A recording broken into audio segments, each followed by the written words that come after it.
बिस्मिल्लाहिर रहमानिर रहीम अल्हम्दुलिल्लाहि रब्बिल आलमीन वस्सलातु वस्सलामु अला रसूलिहिल करीम अम्मा बाद।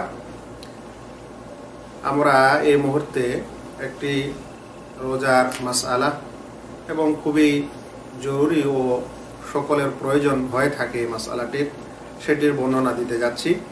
বর্ণনাটি হচ্ছে যে খুবই বয়স্ক ব্যক্তির রোজা, বৃদ্ধ বা বৃদ্ধার রোজা, অতি বৃদ্ধ অতি বৃদ্ধার রোজার সম্পর্কে কি ইসলামে বিধান এসেছে, এই বিষয়টিকে আপনারা রোজার বদলে ফিদিয়ার বিধানও বলতে পারেন।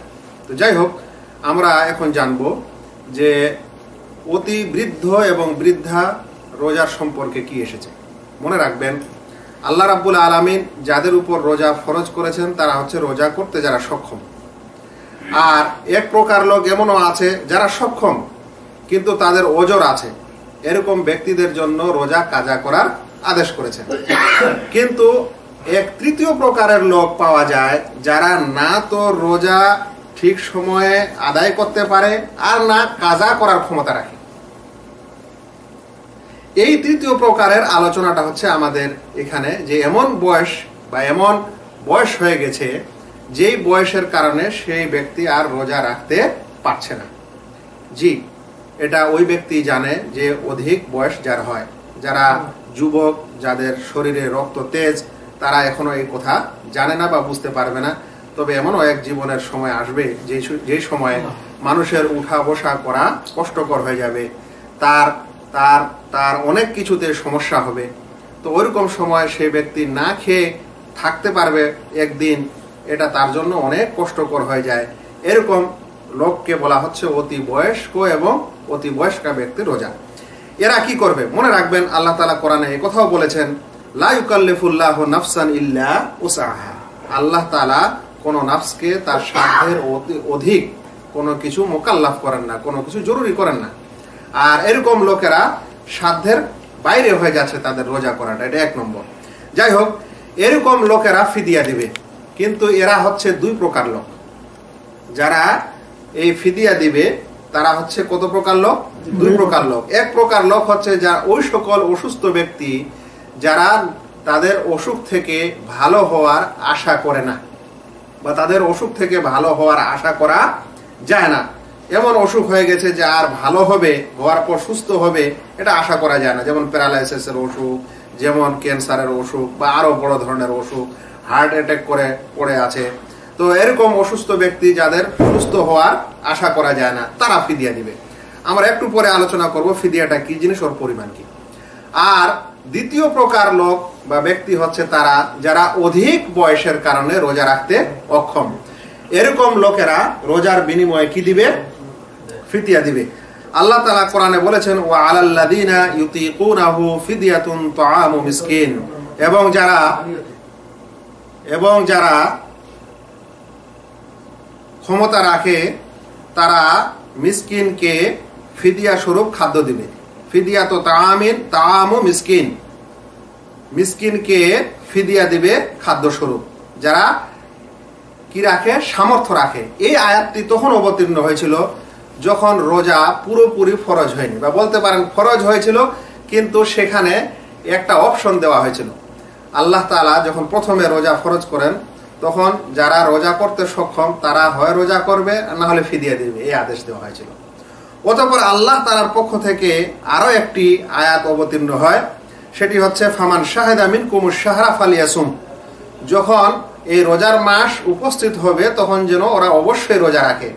তখন আগের ওই বিধানটি, যে অপশনটা ছিল যে রোজা করো না হলে ফিদিয়া দাও, ওই অপশনটি চলে যায় এবং সকলের উপর রোজা করা ফরজ হয়ে যায় যারা সক্ষম।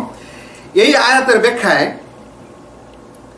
ইবনে ইয়াজিদ মাওলা সালামা বিন আল-আকওয়া আন সালামা ক্বালা লাম্মা নাযালাত ওয়া আলাল্লাযিনা ইউতিকুনাহু ফিদিয়াতু তাআমু মিসকিন কানা মান আরাদা ইফতারা ওয়া ইফতাদিয়া। এটা হচ্ছে দলিল, যেটা একটু আগে বললাম, যে কানা মান আরাদ, যখন এই আয়াতটি অবতীর্ণ হলো তখন যে চাইতো হয় ইফতার করতো এবং ফিদিয়া দিত।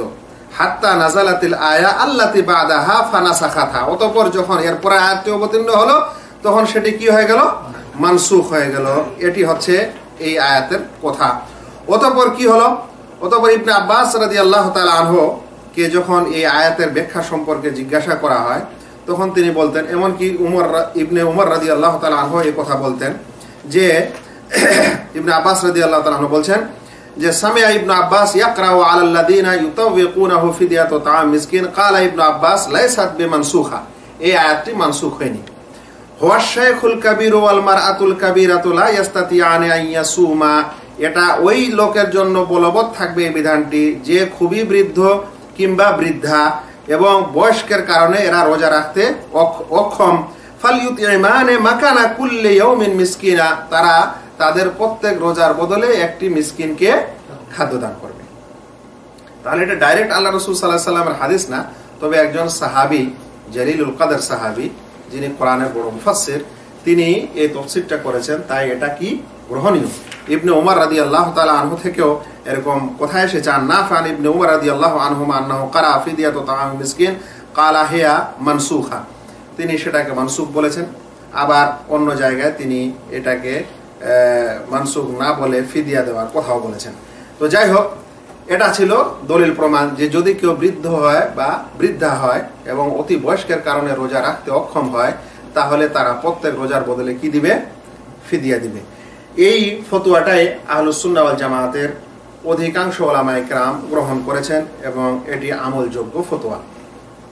এমনকি আনাস রাদিয়াল্লাহু তাআলা আনহু থেকে বর্ণিত হয়েছে যে তিনি যখন খুবই বৃদ্ধ হয়ে গেছিলেন, যখন খুবই বয়স্ক হয়ে গেছিলেন, আনাস রাদিয়াল্লাহু তাআলা একজন সম্মানিত সাহাবী, সেই বয়স হওয়ার কারণে তিনি রোজা রাখতে পারেননি। তখন কি করেছিলেন? ইনদামা কাবরা ইয়াজমাউ 30 ফাকিরান ওয়া ইউতিমুহুম খুবজান ওয়া উদামা, বলছেন যখন তিনি বড় হয়ে বৃদ্ধ হয়ে গেলেন খুবই, তখন 30 জন ফকিরকে তিনি জমা করতেন, একত্রিত করতেন এবং তাদেরকে রুটি এবং রুটির সঙ্গে তরকারি তিনি তাদেরকে খাওয়া হিসেবে দান করতেন। তো এটা ছিল আনাস রাদিয়াল্লাহু তাআলা আনহুর কি আমল। এই হাদিসটিকে দারাকুতনি দ্বিতীয় খণ্ড 207 নম্বর পৃষ্ঠায় বর্ণনা করেছেন। শেখ আলবানী ইরওয়াউল গালিলে চতুর্থ খণ্ড 21 নম্বর পৃষ্ঠায় হাদিসটিকে সহিহ বলেছেন, মানে এটা মওকুফ হাদিস এবং সহিহ হাদিস। তাহলে দেখা যাচ্ছে সাহাবায়ে কেরামের অনেকের এটা আমল আছে এবং সেই আমল অনুযায়ী এই কাজটি করা আমাদের জন্য মুস্তাহাব এবং এটাই হচ্ছে উলামায়ে কেরামের ফতোয়া।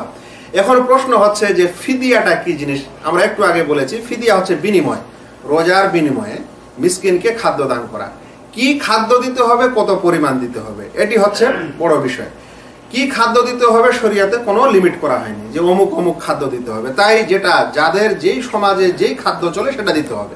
কোথাও যদি ভাত ডাল খাওয়ার মানে অভ্যাস থাকে সেখানে সেটা দিবে, কোথাও রুটির থাকে সেখানে সেটা দিবে, কোথাও মাকরুনা ফাস্ট ফুড খাওয়ার থাকে তাহলে সেটা ওখানে ওরা দিবে, কোনো অসুবিধা নেই। আর কতখানি দিবে, এই কতখানির ব্যাপারেও কোনো সহি মরফু দলিল নেই যে কতখানি দিতে হবে, কি কত পরিমাণ দিতে হবে।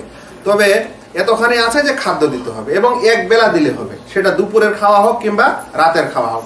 এই খাওয়া একজন মিসকিন তার পেট ভরে যতগুলো খেতে পারে সেটা দিতে হবে। সেটা তখন 1 কেজিও হোক, 1.5 কেজি হোক, আর কিছু হোক, যদি আপনি তাদেরকে নিজের বাড়িতে বা কোথাও খাওয়ান।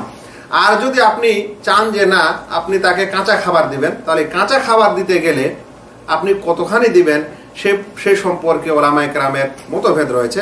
তবে অধিকাংশ ওলামায়ে কেরাম বলছেন যে নিসফ সা দিতে হবে, আধা সা। আর আধা সা আসল ওজন হচ্ছে প্রায় 1.5 কেজির ওজন। তাহলে 1.5 কেজি খাবার আপনি রান্না করে দিতে পারেন, আর নচেত আপনি এটা কাঁচাও ফকির ও মিসকিনকে দিতে পারেন। এটা হচ্ছে আজকের আলোচনার সারাংশ। আল্লাহ তাআলা যেন আমাদেরকে সকলকে সুস্থ সুন্দর রেখে রোজা করার তৌফিক দান করেন।